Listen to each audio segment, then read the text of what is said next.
বলিউড অভিনেতা মুকুল দেব মারা গেছেন। মৃত্যুকালে তার বয়স হয়েছিল ৫৪ বছর। ভারতীয় গণমাধ্যমের খবর, শুক্রবার গভীর রাতে দিল্লিতে মৃত্যু হয় তার।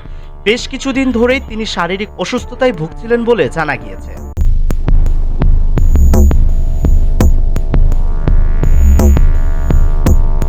মুকুলের মৃত্যুর খবর সামাজিক যোগাযোগ মাধ্যমে প্রথম জানান অভিনেতা মনোজ বাজপেয়ী।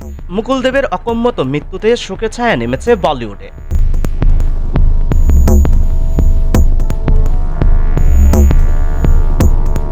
১৯৯৬ সালে দস্তক সিনেমার মাধ্যমে চলচ্চিত্রে আত্মপ্রকাশ করেন মুকুল। মুম্বাইয়ের টেলিভিশন ইন্ডাস্ট্রি থেকে ফিল্ম দুনিয়ায় অতি পরিচিত মুখ মুকুল। কাজ করেছেন পাঞ্জাবি দক্ষিণ সিনেমা দুনিয়াতেও।